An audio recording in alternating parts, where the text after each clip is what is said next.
we are going to be starting our class. We're going to be talking about fermentation, how to grow healthy bacteria. So you're going to grow bacteria. Basically, you're just going to learn how to rot things on your counter. Woo! I know, is that exciting? You're right. That's right. So we're going to learn how to rot things on our counter. There's a lot of reason behind this, though. So if you've come to my gut microbe class, you know that there are 10 times more bacteria and microbes in the body than you have cells. So you have an incredible plethora of microbacteria that live in your gut. And that's where most of them are living, and they have a job. They have a lot of jobs, actually. And so when those are out of balance, or you've killed them all off with an antibiotic, you actually have some serious issues, or you can. So in my bigger presentation, which this is how to hands-on do it, but we talk about how all neurodegenerative disease, including ADD, ADHD, Parkinson's, right? Alzheimer's, all of it is affected by the gut or starts in the gut. And so when we look at, wow, I've got all these neurotransmitters that are made in my gut, 90% of your serotonin, half of your dopamine, a ton of your GABA, it's made right in the gut. It needs, GABA, you can't even make GABA unless you have a balanced microbe. And GABA is what calms you down and relaxes the body. So people who are freaking out with a lot of anxiety, and in America, look at it right now, it's like everyone brags about how little sleep they get and how much there is to do because their life is so overwhelming. They obviously have no GABA, and it's because they don't have any microbes. So they literally do feel like they're dying because they don't have any, they don't have any GABA in their body because they don't have microbes. So this, adding healthy bacteria to your gut or feeding with prebiotics, the probiotics that are already in your gut, is going to amplify your health, like drastically. And I'm telling you, you have like over 1,000 species of bacteria just in your colon. That's like crazy. You have that much bacteria in there? But I love telling people that half of what they poop out is living or dead bacteria. So when you look at that long floater and you're like, woo, that is beautiful, right? You're looking at 50 to 60% of that. That was supposed to make you laugh, Mary. 50 to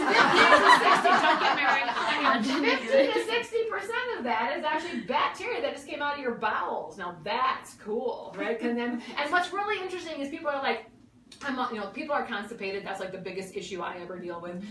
It's the number one reason children go to clinics or hospitals in America is they're constipated. That is like the worst thing that can ever happen because all those toxins are being absorbed into the bloodstream and now they're in your blood and you're breathing on your friends.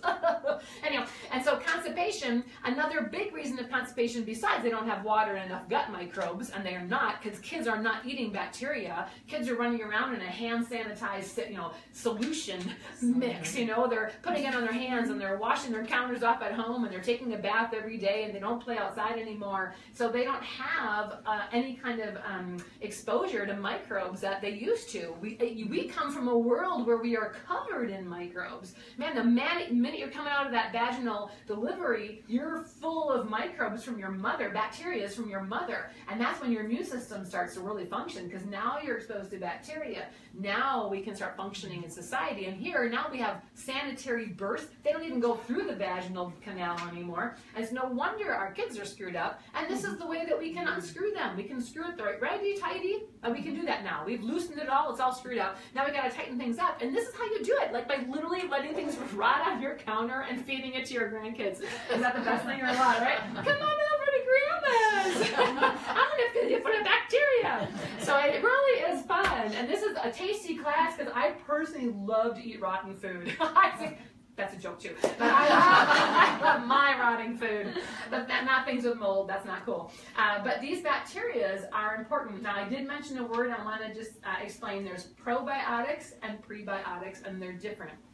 Probiotics are the healthy bacteria that are in your body, right? You can take different forms of probiotics. I have a couple different forms in the fridge, right? So you can take a probiotic and a prebiotic. This is a probiotic that's plant-based. I love it. This is Dr. McCullough's Complete Probiotics. My favorite is Mega Food Probiotics, right? So there's probiotics. These are healthy bacteria because you are not fermenting on your counter. So you need to take this. This is a quick and easy way to get bacteria in the gut, and it's important. Then you can also purchase a prebiotic. The prebiotic feed the probiotic. So some of you may have seen things like this. This is a prebiotic and a probiotic. It's actually a prebiotic, which would be chicory root, Jerusalem artichokes, bananas, garlic. Those are all fibers that can't digest in the small intestine. So they go to the colon, and that's what you want. You want to feed the bacteria in the colon with a prebiotic. So prebiotics feed probiotics. So got that? So prebiotics feed probiotics. Now probiotics are really great. You want to have them in the body. Some people have an issue with probiotics because they get leaky gut, and then the bacteria go into the bloodstream and through the leaky gut. Then you don't want to be feeding your bacteria. Right, so you're going to have to learn when and where. That's a different class. Right now, we're going to play. We're going to play in the kitchen with some good food. Number one, a lot of the recipes you're going to find in this book, which doesn't look like a lot to you over there on Facebook Live, right? But I have a nice copy over here. So, this is what it looks, but this is my cookbook. This is our recipe book, and the recipes for the all the sauerkrauts, we sold these in all of our cafes. And so you've got like 10 different recipes in here, sauerkrauts and kefers and kombuchas and things that we've sold. So as far as the diversity of sauerkrauts, you can kraut anything. And we're going to do that last. So we're going to talk first about the easiest thing in the world to make is water kefir. Like, this is so easy. And so to make water kefir, and this is just plain water kefir, you take I do a large double quart jar because I drink so much of it. We drink it as a family. But you would take a double quart jar and you fill it with water. Now, there's two things that happen, and you're going to want to you're going to actually put a bacteria into the culture. So you're going to put a kefir starter culture or some probiotics. You can add probiotics too. You can, if you have a really good probiotic company, you can take 2 or 3 of these and put it into that double quart jar, and that will be what feeds and creates a kefir. You can also buy, and I picked some of this up the other day so I could show you, you can buy a kefir starter. There's several different brands of kefir starters. You can get kefir starter or kefir grain. I prefer the grain. This is just an easy starter. This is fun. It's like 20 bucks, and you can throw these into your coconut. I'm going to show you what to do with kefir starters. This is not a kefir grain. So this is a kefir starter, different than a kefir grain. Grain is what you see floating in my jars over here. See all those? You can see all that little grain. Those are grains, and they keep growing and growing and growing. Kefir starters don't. Kefir starters you can use for a few times, but then you can't use it anymore. So grains versus starters, both different, both phenomenal. And so in this jar of water, in a double quart jar, I would put a packet of, make sure you have water grain. Now, just to make a note on that, kefir grains, when you first start using a kefir package and you get grains, you go to the health food store, they're in the refrigerator section. When you first start using those, you have to start them. So you need to start them by feeding them sugar. And that'll help activate them. You usually put them in warm water for let them sit for 24 hours. So there's different ways of starting and getting active with kefir grain. With a kefir starter, you don't. So it's 2 different things. Kefir grain, again, is what I'm going to really promote because they keep growing and growing. You never have to buy a starter again. You can just use grains. And so kefir grains, you start, and then you fill up your jar. You add your kefir grains, usually about 3 tablespoons to a big jar like this, 2 or 3 tablespoons to a quart jar, and then to a double jar, just about the same. You don't have to usually double the grain.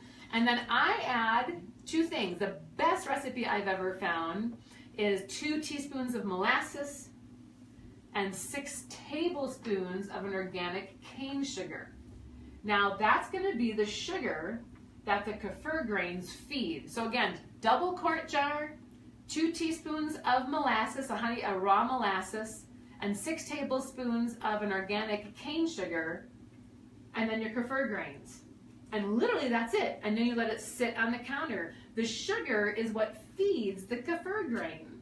That's what feeds it. When you're looking at any kind of like a milk, you hear milk kefir all the time. Now, I don't use milk kefir, but what happens is the lactose in the milk or the sugars in our kefir grains are going to ferment into lactic acid, so into probiotics. So you're going to be feeding and creating a culture of bacteria that then you can eat in your body, and those bacteria will feed and grow and help your own digestion and your skin and your bowel movements. Like almost everything is going to improve when you start adding probiotics and different varieties of cultures. So I could just make water kefir and be set for my whole life, except that's not enough. You want to do other cultures. You want to have other strains as well. So back to water kefir, I let it set for about 4 days, 3 to 4 days. Sometimes 3 is all it needs. And it gets a little tingy. So now all of a sudden you'll have this tinginess, and now this is done. So you can take your water kefir and you're all going to be able to sample that. You're going to just strain off the kefir grains, keep the grains, you know, separate, and every 3 or 4 times I will rinse the grain.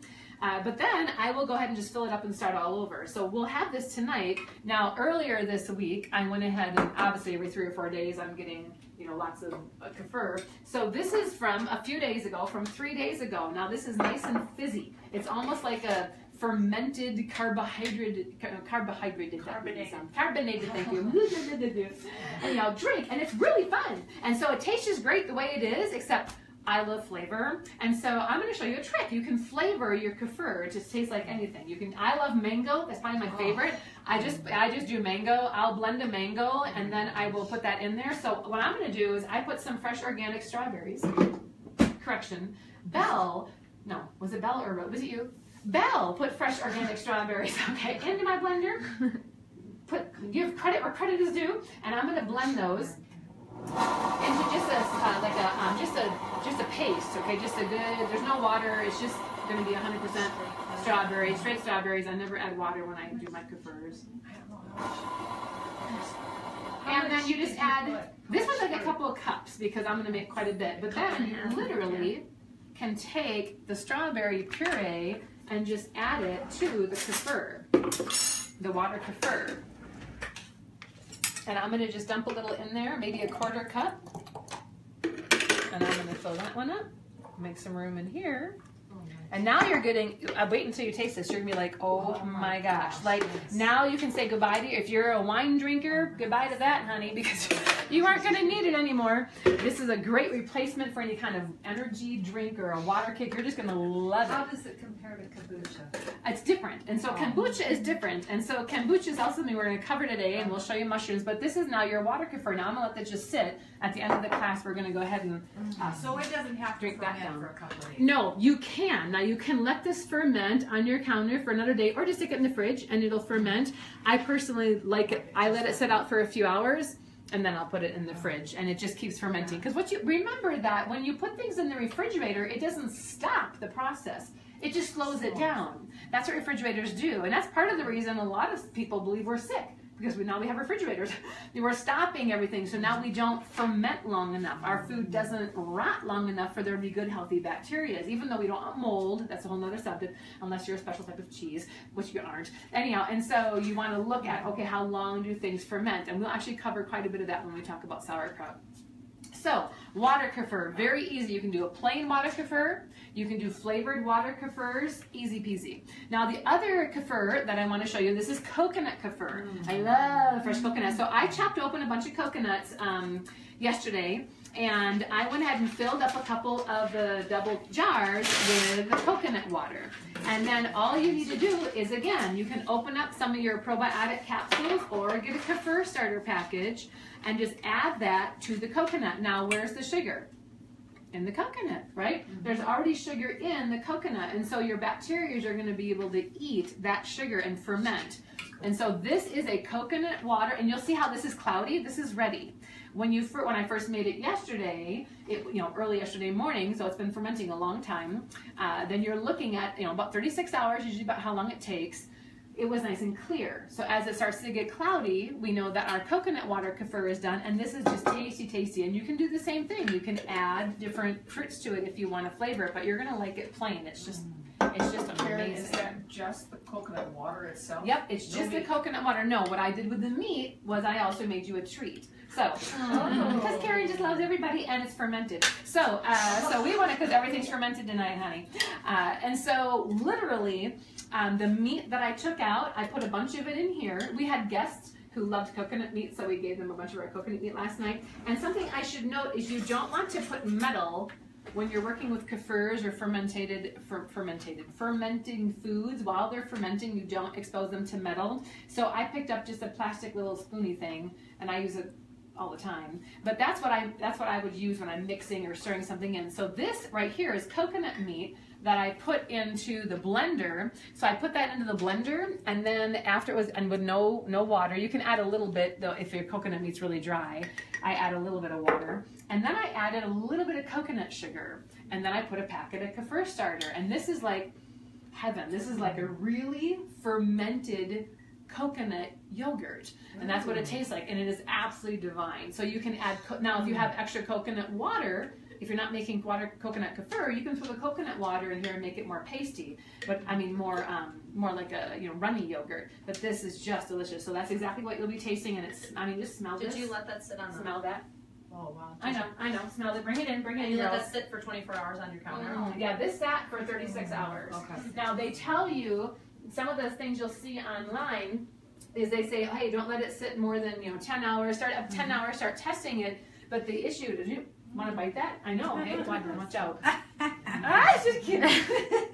She's like my bestie. And yeah, doesn't it smell wonderful? Anyhow, and so they'll tell you, hey, after 10 hours, start testing. Take any of your products that you're fermenting, you can keep an eye on. But I'm like, no, ferment, because when you ferment, you're able to get more bacteria. So I'm good 36 hours, and I'm good with this. And then once you, let's say you sit it for 36 hours, do you then put it in You the put fridge? it in the fridge. Okay. And now it's important.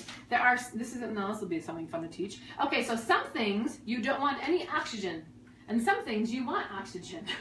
So in the case of a coconut meat yogurt or a sauerkraut, you do not want oxygen exposed. Now but you need to let gases out, so you can literally do, like I actually put this on, not all the way tight, but when I'm making my coconut yogurt, I keep it on because it's not going to ferment more than the 36 hours. When I do sauerkraut, I'll show you what we do when we talk about sauerkraut.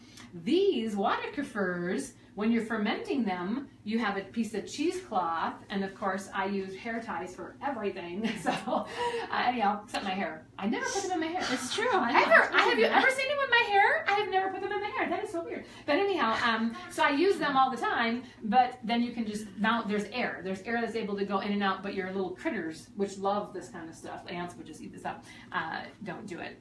Now, coconut kefir, I put my cover on.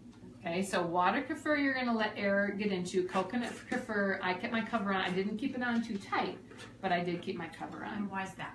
Just because I personally, scientific-wise, know that you have to let gases escape out of some things, and it's not long. Again, it's just 36 hours, and we're done. Now this is coconut milk kefir. So you have a coconut meat. This is like a yogurt. You have coconut water kefir. This is coconut milk. Okay, this is coconut milk kefir. You're gonna love all of it. Like, you're all gonna want to move in. Totally good with that. We have a lot of room. Okay, kids don't mind. Kids love more moms. They just think it's the best. More food, right? More moms equal more food. I don't know. Just kidding. I get Roger to myself, but anyway. So take that back. Okay, delete that. I'm in Utah. You got to be careful what you say. Yes, Mary. With the coconut meat that you blend. Yep. What did you feed it? I gave it a little bit of coconut sugar, and you don't have to, but I put a little bit in there, maybe like a teaspoon to a couple coconuts of coconut meat, just because it's fun. It's fun. It's just yummy. And what did you use as your starter mix? I used one of those starter packages. I used a kefir starter, just a little bit of kefir. Could you use a yogurt starter? Yeah, you could use a yogurt starter. They're just bacterias. But not the grain starter. No, well, you could actually use kefir grain, but it'd be hard to pull them out of that. Yeah. See, this is where I wouldn't use a grain, because it can get in there, and you just got to be able to pull them out. And if you're making it more liquid, then you can strain them out. But I would just use, and you can use bacteria. That sounds great. Just use your probiotics. Just throw some bacteria in there, but use probiotics. Sorry, use your lactobacillus and the different probiotics in this. So you can definitely open this and put it in with your coconut meat as well. And then this is coconut milk, and this is actually canned coconut milk. So I wanted to show you how to do this, because you can take something that's canned and resurrect it and give it purpose.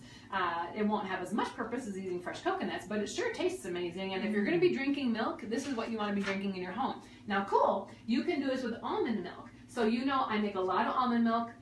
We've got it all the time. You can actually take your fresh almond milk and add your probiotics to your almond milk, and you can ferment your almond milk, and you can leave it out for 24 hours, 36 hours. It should be warm, so you want to go into a warm part of the home, or right by the oven, or right by the radiator. But milk kefir is wonderful, and you're just looking for ways to get probiotics into your gut, right? You're looking to put healthy bacteria into the gut. So a milk kefir, whether it be a coconut milk or an almond milk, or a cashew kefir is wonderful. Have you guys ever had cashew kefir? I should have made that for tonight. And yeah, it's okay. Redo next week. And yeah, so coconut kefir is really, really yummy. It's a bit of a process, but it's just delicious. Again, you make your coconut, your cashew milk. Sorry, cashew kefir is delicious. So cashew milk with your starter packets, and then you can add your flavor. Can you tell us how you did that now? Yep. So this, I put 2 cans of coconut milk, canned organic Thai coconut milk, and I used all of it. I didn't separate it, and I put that in the jar with coconut starter, kefir starter, or a probiotic. This one I used a kefir starter because I bought them for you. I thought, oh, I use them in everything. So it was fun. So now I let that set, and then you'll be able to taste that tonight. And again, you can let it set longer. And the longer you ferment the different probiotics, you will find if you are fermenting and it's exposed to air, it'll turn into vinegar. Then you fermented too long, you can still use it, but this won't turn into vinegar because we will drink it too fast. But you do want to be careful not to have it turn too quickly. How long did you let that one sit for? This will be 36 hours also. And so then you've got just cloth on the top of it? And I just have cloth, yep, nor a piece of cheesecloth. I just put cheesecloth on top of that. So my cheesecloth on my milks and my waters, and then my yogurts and my coconut kefir, I'm putting a cover on. Now that'll change when we do krauts, which we're going to do next. So we're going to go ahead and talk about sauerkraut. Now sauerkraut is easy. It is one of the easiest things you're going to be able to make. Now I bought a very large industrial mixer because I had 2 organic stores and 2 organic cafes, and I made kraut for thousands of people. So that baby has made thousands and thousands of pounds of kraut, and it's never going to die. It's my babe. So anyhow, so I'm going to show you how to use it because I want you to know what you're looking for when you're making sauerkraut. And if you don't have a big spoil your wife and your family blender like this, not blender, but mixer, go ahead and use a kitchen mixer. Use a KitchenAid. Use something that mixes. It doesn't matter what. You can also pound your cabbage. But the one thing you want to be doing is getting a froth. You want to get it frothy. And so when you pound your cabbage, you want to make sure you're mixing it with salt while you're pounding, because you want the juices to come out. And I find, and people always say, oh my gosh, Karen, your kraut tastes better than any kraut I've ever had. And I know it's because I pound it. And I mix it in the mixer until it's frothy. It makes a big difference. If you're just pounding it, and I've pounded hundreds or thousands of pounds of kraut myself before I started doing the mixer. I did that just for fun. I threw it all in the mixer. I'm like, there's got to be an easier way. I pay my whole kitchen staff to do this. There's got to be an easier way. And that was what I came up with. Throw it in the mixer and pound it in there. And so, and it works. And we salt. So when you're pounding or when you're mixing, do it often until there's a frothiness to it. And I'm going to physically show you what the frothy looks like so that you get an idea. So in this mixer right now, I have 10 pounds of sauerkraut. And for every 10 pounds of cabbage, and I run mine through a food processor. I like it really, really fine. I've done it so many different ways. It's unbelievable, and I love it this way. And you'll be able to taste it afterwards to see too. But now I've gotten it all, through my food processor. Every 10 pounds, use a 1/4 cup of salt. And I just use, a Himalayan pink salt or a real salt. So every 10 pounds of product, you use about 1/4 of a cup, so a few tablespoons of salt. So I'm going to just pop that in there, and I'm going to go ahead and bring it up. My house smells like cabbage, does it not? When you all walked in, you're like, what happened to your house, Karen? Oh, I'm going to plug it in. That is one of the basic steps in the mixer. Yay, there we go.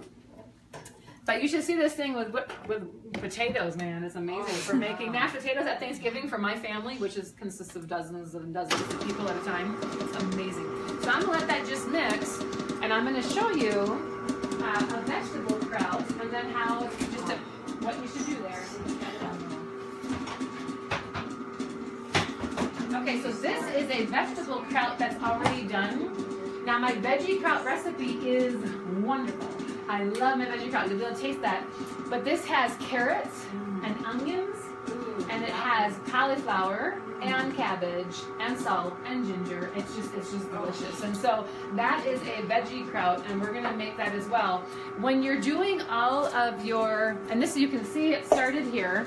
So this is the veggie kraut that is started, and this has got all your veggies in it. And I just, again, run them through your food processor because it's easy peasy. This is the quietest food processor I've ever owned in my life. say it's my favorite, but it sure is quiet. It's a cuisine art one, but it's so nice and quiet. And you've got your, you know, you can throw your cauliflower in there. You can just throw everything right through the same mix. So I did that, and then you go ahead and mix it all together in your big mixer until it's frothy. The hardest part, because this is not hard, like, oh my gosh, put on your soap opera or your general conference tape or your scriptures, like whatever's talking to you, you know, listen to Hope, tell you what to do and how to stand, okay? Like whatever you have going on, put it on, and then you sit there and all you're doing is, you know, making kraut. And Rosie, many of you who came tonight saw Rose in here with me. So Rose is our 16-year-old, and she helps me make sauerkraut. And she just stands there and we talk while we catch up on all the boys in the school and all the excitement, you know, while we're just working in the kitchen. So it's not hard to make kraut. Let me see if we're frothy yet. Almost, yep. And so now, but the hardest part is, I left this sitting here to remind me to tell you to compost. Okay. My compost bucket is so happy right now. My chickens are going to be in heaven tomorrow morning, right? But like, you came from the earth. If you haven't figured that out, you did not come from Mars. Okay? Someone told you came from Venus. That is a lie. Okay? You are from the earth. And you should be giving back to the earth everything you can. And I'm a huge composter. So like, I don't care if you're living in a city, you compost and you get yourself a little shovel, and once a week you walk outside and you shovel a hole and you put your food into it, because that's important to give back. When we don't give back, we're very selfish in the community right now. We're so selfish. We use paper plates. I had no idea people actually ate off of paper plates. I had no clue, and no clue. And every time I go to the store, I'm like, why do they sell so many paper plates, right? And sorry, honey, we're doing this live, so if you come in, you're going to be live on camera, okay? Just so you know. It's a dream come true, right? Yeah, that's my sweet, that's my husband. Anyhow, and so when we take from the earth and not give back, I think we're going to be rewarded for that, and that won't be very pretty. So I'm like, when I die, all my family knows, put me in a lava, bury me in the garden, like bury me somewhere by a tree, you know, under the black walnut tree, you know, but like that's where you'll find me, because I don't want to be in some coffin somewhere. And by the way, they make these really cool burial places in America now where they let you sit out and you can just rot under the sun. Isn't that just the best ever? You know, or you can just get right buried in the ground. I mean, they're really going green, which is very important. You know, with, that's crazy. You know, it's awesome. I think it's the best thing ever. Right? Yeah. I could do a whole hour presentation on funerals, because I did have a graveyard in my backyard for like 16 years. Okay. Yeah, it was so fun. It was awesome. Okay, so the clincher though on the sauerkraut, how do we get from burying ourselves in lava to sauerkraut? I'm not quite sure. But the clincher is what to do when it's at this point. I'm going to leave it for all of you to see. Belle, if you can just take a shot of that, that would be awesome. So this is frothiness, okay? This is what you want to look for when you're mixing or when you're pounding. You want to get that frothy if you want the real great flavor. The clincher is what to do with it when you get to this point. I don't know if you can see if it's frothy or not. It's just kind of mixed in nice and runniness. So what seasonings did you put in this? Nothing. This is just salt. Now, my dilly kraut is amazing, and then I'll add dill. So I'll add dill. I love dill. You 10 pounds, quarter cup. Okay. Yep, 10 pounds, quarter cup. Just know that. You can add a little bit less than a quarter cup, but you're gonna be good. Now, what you do when it's like that is you're gonna put it in jars. And so all of you get to take some home. This is what you get to take home. I made it a few days ago. It'll still need to ferment, but I'm gonna teach you what to do with it. So what you do is, in here, and Belle, you wanna get this, is I put a whole bunch of sauerkraut into the bottom of my pail, and then I put a plate that fits perfectly. You can see there's no browning, and there never will be. There'll be no mold, there'll be no slime, there'll be nothing because of this right here, this plastic bag. The clincher is, if you can take a picture of that, you can see that there is no air able to go in. No air can get into this, but gases can escape, and that's the most crucial part of making sauerkraut. Air cannot get in. If air gets in, then you get pinky looking sauerkraut, slimy little sauerkraut, you get mold on your sauerkraut, throw that away. I wouldn't eat it. You don't want air to get in, but you have to let gases escape. I far too often see people, I went to someone's house a couple years ago, they're like, oh Karen, I made some sauerkraut, do you want some? And here it was still fermenting and the cover was on tight. I'm like, nope, I'm not eating that, because no gases came out. you have to allow gases to come out. And there is a little unit you can buy. My good friend Jim makes these. So this is something else that you can purchase. I'm not going to put the whole thing together here. And you can actually let your gases escape. So your gases can escape from your quart jars. So you can use these. I've got multiples of them in here. Because I make dilly beans and dilly pickles and all those things. And all the recipes are in the cookbook. But you can make all of that using quart jars with these little, these little things sticking out of them. Anyhow, I think. What does that cost so we can look it up on Yeah. I will find it. I have it in here because I tell you I'll Tell go us buy the it. page number, then we can just go to Yeah, our 232 is where you're going to find most of my krauts. And again, do the gases need to escape? I'm trying to find, I wrote something in the cookbook, I wrote where to find those. I even give you Jim's information so you can contact him. So you can get that from him. With that water bag on top, the Yep. gases can stick in. Yes, and that's what we're going to do. Like your quart jars that you brought today, I'm going to go ahead and this is a natural, I love this company. This is a natural plastic bag. They recycle everything. And it's just wonderful. So this company, I use their plastic bags. I'm going to fill this with water. I'm going to zip tie that. I'm going to make sure it's nice and tight. And then in your quart jar, we're going to fill it with sauerkraut. And then we'll put this, I have cabbage leaves. So we'll go ahead and we'll put cabbage leaves. We'll fill it with cabbage, put the cabbage leaves on. And I'm going to put this on there, but you are not going to screw your lid on. You can put your lid on, like I keep this on, and I keep it because it helps with the smell. But I'm not going to put this tight on. There's no way. I want the gases to escape. It also helps keep kids and hair out of it because all my kids have this long, crazy, luscious hair running around the house. Anyhow, we should flip it on you. She's got the hair over here. It's her hair I find everywhere. Her and Jenna. Oh my gosh, and Rosie. Anyhow, and so you'll fill the quart jar up, put the little plastic bag on, and I'll show you tonight how to do that. So growing healthy bacteria at home is actually really easy to do. Now, we didn't cover kombucha yet. Now, kombucha is actually made, I didn't cover the sauerkraut. How long do you let it sit out on your counter? So again, sauerkraut needs to be ideally 68 to 72 degrees. We're at 72 degrees in our home almost all the time, so we don't have a problem leaving it in our laundry room or anywhere is fine.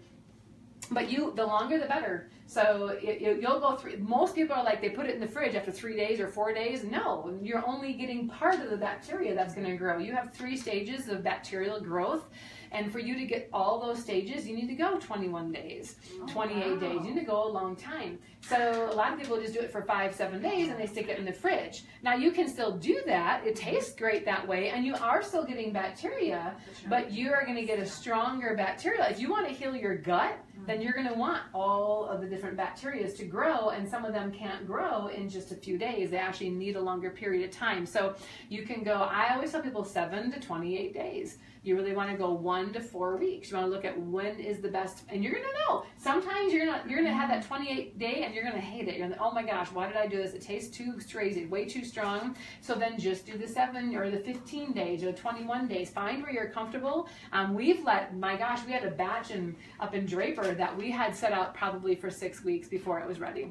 It was just not right. Remember, I sold it and I had to sell food that was medicine. That's what I do.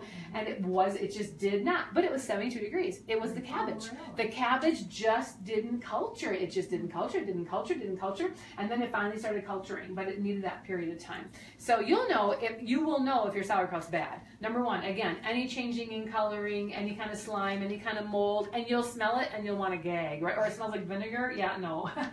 then your air got to it. So you want to just keep an eye on that, but it should taste just amazing. Sauerkraut is an extremely yummy flavor. So the more rotting, the better. Yeah, the more rotting, the better. Exactly. Not for everything, but for some things. Yeah, for sauerkraut, definitely. And again, some people add probiotics. I have never, ever done that. Ever, because it's creating its own bacteria just from fermentation. That's what's happening. So you can add them if you really want to, but I'm like, save it for your kefirs, save it for your coconut meat, right? Add your starters, your kefir starters, something different. You don't need a starter for sauerkraut. You do not ever use vinegar. You never heat it. This is just 2 things, salt and cabbage, never anything else. Some people have added cabbage juice. We've done No, yeah. caraway seeds. Yeah. Oh, yeah. Definitely seasonings. You can throw all the seasonings in there you want. Caraway seeds and dill, and I definitely love that myself.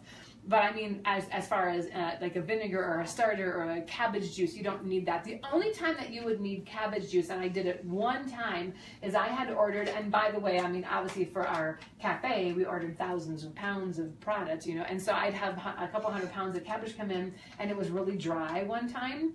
So then I juiced a bunch of cabbage, and I put cabbage juice in with the cabbage and the salt because it just wasn't, but that was one time out of all the times that I've made kraut. So that shouldn't be a problem for any of you. Karen, can I Yes. just ask a question? Please. Why do you do the bucket versus the bottles? Because I make a lot at a time. I'll make 20 pounds at a time. I will. And I'll make 20 pounds because, number one, I give it away. Number two, I eat a ton of it. My kids all eat a ton of it. You're going to know why. Because I have, for you tonight, the best food you are ever going to have. An avocado with veggie kraut. Like, this is like heaven. This is Karen's breakfast, lunch, and dinner sometimes, okay? Because it is so, so good. So you are definitely going to be treating that. And at home, anybody at home, you get yourself an avocado and you get some of this sauerkraut, honey. Just go, like, even Costco sells raw sauerkraut. So if this is, like, overwhelming, you're like, oh my gosh, I'm going to die. I'm just going to, like, let my bacteria eat my whole body out. Go to Costco and get some raw sauerkraut, but make sure it's raw, or your health food store, and cut open an avocado, and literally half an avocado, and fill it with a whole bunch of that sauerkraut. Okay, who has tried that? And it's, like, incredible. Oh yeah, it's like amazing. It is one of my staples, and I've literally served it to so many people I couldn't even count because it is such an amazing thing to eat. So again, a great, and how healthy is that? You're getting all your omegas from your avocado. You've got your fermentation from your sauerkraut. Perfect blend of food. Absolutely amazing. Okay, so kombucha. We didn't cover about kombucha. Kombucha is made with a mushroom. It's not really a mushroom. You can't go buy a mushroom and make it. It's just a growth. It's a fermented mother mushroom. It's a growth.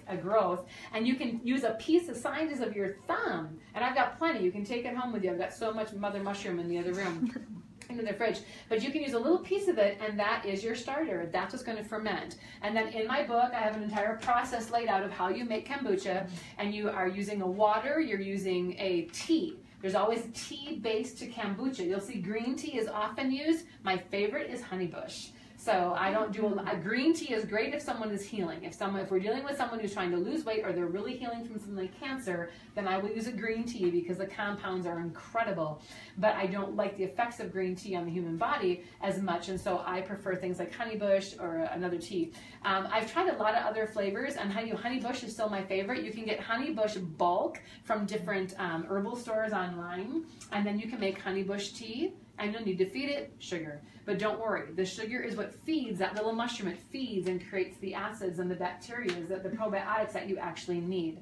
So when you make kombucha, I let that go as well, 20, 21 days, 28 days. It goes a long time.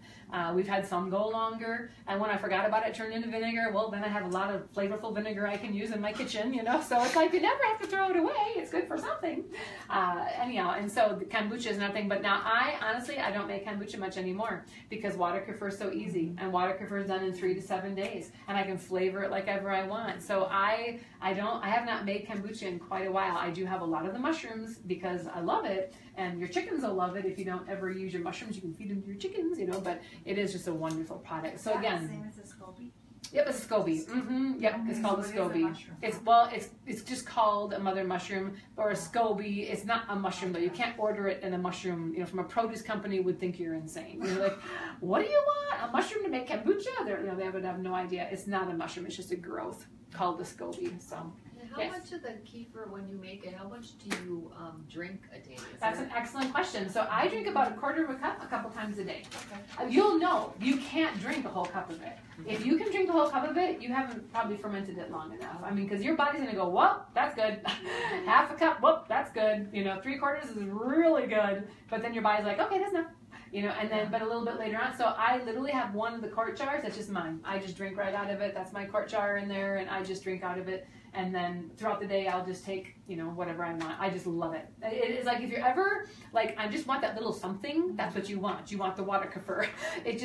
completely satisfies the body. It turns off your appestat. Remember, you have this trigger in your body. This appestat controls the appetite, and it's located at the base of the brain. And that little appestat measures the nutrients in the bloodstream. So if there's no nutrients in the bloodstream, then it's like, oh, you're hungry. So that's why people can eat like all this fast food, and they're always hungry, and they're always hungry. They eat chips, they eat bars, because there's no nutrients in it.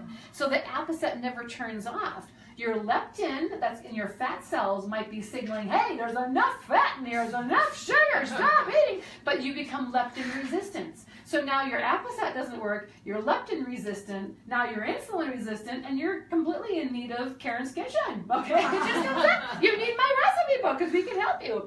Those are just symptoms. So whenever something's not working right, it's a symptom, and you can get rid of symptoms. There's always a cause for a symptom. So if it's a migraine headache, it's a symptom. If it's a runny nose, it's a symptom. If it's your appestat's not turning off, there's a symptom. If you have a leptin resistance to that hormone and your satiety hormone is not telling you to stop eating, it's a symptom. And symptoms are always reversible. Almost 99% always reversible. I used to know what the cause is, and that's the cool part. So very good question. How much do you drink? I would drink at least a quarter cup a couple times a day. That would be wonderful. That's why I'm like, just make the big one, because if you don't drink it, you can give it to a neighbor. And they don't, maybe it lasts, once you bring it into the fridge, it's probably maybe good for, I find that it's best flavorful 4 to 6 days later, and then it's just, Like a week. and then it's just like, there's nothing to it. But then if you're like, oh, there's not much to it, but there's a lot of good bacteria in there, blend some of your fruit and throw it in there and use it in your smoothie. You can just use it. You're talking kefir now, not Kefir, yep, kefir, and same with milk. So if you're making a coconut milk kefir and you're like, oh, it's been about 5 or 6 days, I should use it up, just throw it into a smoothie. Just throw everything into a smoothie and just blend it up with some yummy fruits and you're good. Yes, kombucha, again, that'll take a longer time to ferment, and then that can stay in the fridge for quite some time. Our kombucha, we sold it in our stores, and it was good for quite a few weeks. I can't remember how many now. It's been a while, but we sold it as flavored kombucha, and then and you see that. You can see it in the grocery stores. You can get kombucha at many healthy grocery stores. Some of them are too sugary, though. Some of them, you can taste them. You're like, oh, I shouldn't be eating that. Always listen to your body. Always listen to your body. Now, I will tell you, want to hear a funny experience? So here's Karen. Marie does not want to hear the funny experience. Okay, so this is a fun one. I'm going public now. I'm coming out of the closet. So I don't drink alcohol. It's a choice that I've just chosen to make. And it used to be because I had epilepsy and I couldn't drink alcohol. Then I just chose it because I didn't want to drink alcohol. So my kids know that. My kids don't drink alcohol either. Well, I went out for my parents' 50th anniversary. And it was the morning of my parents' 50th anniversary, and I ran over to the store to get all the flowers and pick up all these things for the anniversary and blah, blah, blah. And my kids are with me, and I run in and I grab a kombucha, right? And I throw it in the car. I'm like, well, that's the only thing I've eaten all day long, or I'm going to drink it on the way to the anniversary. So we're driving along, I down this kombucha. Now I'm in Wisconsin. Wisconsin and Utah, the difference is in Wisconsin there's a bar on every corner, and Utah there is a church on every corner, okay? So I'm in Wisconsin, I love Wisconsin, I'm from Wisconsin, I downed the whole kombucha, and I'm just having this ball, I'm in a gay old time in the car, and Rosie's like, Mom, are you okay? I'm like, I'm so fine. I said, Mom, what'd you drink? I'm like, I just drank my kombucha, I feel incredible. Mom, and then they grab the kombucha. This one is an alcoholic kombucha. Woo! Exciting! Doesn't take much for Karen, but anyhow, so the whole ride there, because none of them could drive, was just hilarious, right? So I was toasted at my mother's 50th anniversary. It's okay, I'm over it. But anyhow, so much fun. Anyhow, so really, just now I don't recommend that to everybody, okay? So yeah, I made it. That's right. So it's just fun to be able to ferment and realize that so much of this health can come from your kitchen. And again, back to the beginning, ADD, ADHD, Alzheimer's, Parkinson's, everything that starts with the brain, depression. This is one of your answers for depression, is introducing probiotics, introducing healthy gut microbes. It's amazing. And if you've not watched the 45-minute presentation on gut microbe health, it is a part of Facebook Live, so it's a video that's up there. And so you can watch that anytime. I gave the presentation up at one of the stores up in the Salt Lake City Valley. I'm giving it in Wisconsin. If you're from Wisconsin, woohoo! So if you want to come, it's November 17th at Hope's place. Hope owns Copper Tree Wellness Studio. She's like a goddess when it comes to the body. She's amazing. So she helps everybody understand how the core works and how to work out and what yoga can do for you. But it's at her place up in Hartford, Wisconsin on the 17th. It's free. And that's the presentation, 6:30 p.m. And you can find more information on our website, KarensHolisticHealth.com. And of course, get the recipe book, because this book here, Living in Rawality, it is absolutely meant for all of you. This is a book of how to live a healthy living lifestyle. So rawality is not everyone's going to eat raw. Like, you're going to want to have like the best lasagna in the world, and it's going to be cooked. Well, guess where you're going to find the recipe? In here, and there's no dairy in it. It is the best lasagna I have ever made and anyone's ever made, no, hands down. And we give you the raw lasagna, and the raw lasagna is incredible. So we give you raw lasagna, healthy lasagna, linguine, you know, we give you the rawality is, now it is dairy free. I think I don't know if there's any dairy in here at all. There's a couple